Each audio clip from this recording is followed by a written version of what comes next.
punta tayo ngayon sa grocery dahil meron tayong project na gagawin.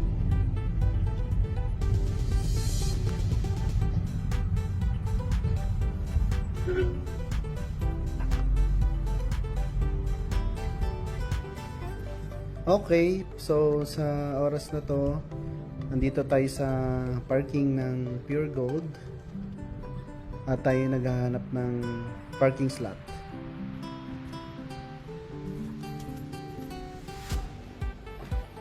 Okay, tapos dito naman po guys, kuha tayo ng basket at yung ating push cart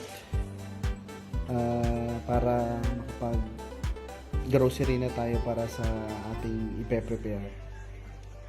Dito kumuha ko ng kanton na gagamitin sa pansit.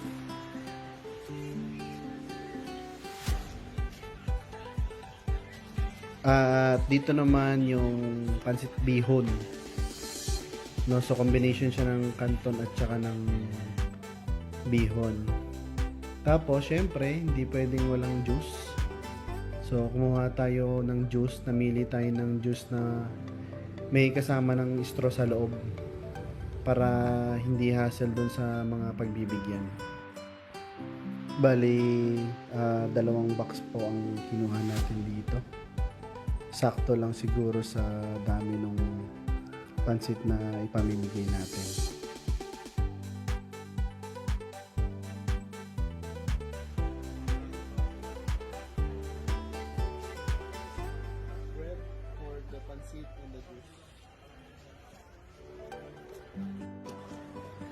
Siyempre, nandito na tayo ngayon sa cashier para bayaran yung ating mga pinamili, ating grocery. Okay. Ito naman po guys, ito yung pansit na niluto namin. Niluto pala ni Chef Jen.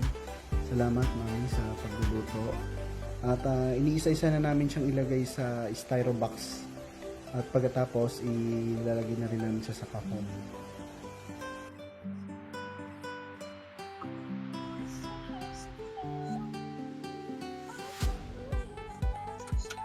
Okay lang, okay lang.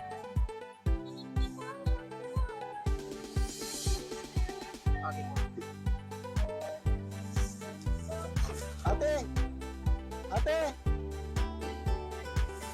Okay. Ate! Dito. Tapos sa kabila. Eh.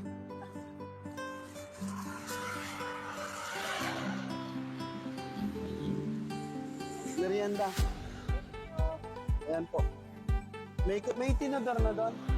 Nandiyan na po yung tinador. Ayun si ate, pakitawag. Ano ka po? Magmerienda muna kayo naiinitan. Pasensya na po yung juice diyan, malamig ha? Okay po. May isa pa ata doon ate. Kasama nyo. Sige po, salamat.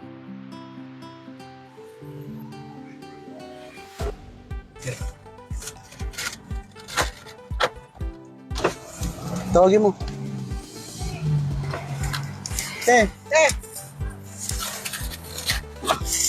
Dito. Sa kabila po. Sa kabila po, te.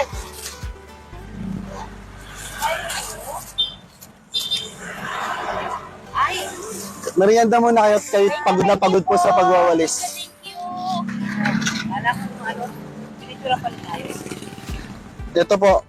Thank you, sir. Kain muna kayo at kayo pagod. Salamat po. Okay po. Salamat. Tuloy lang po ang sipag. Okay.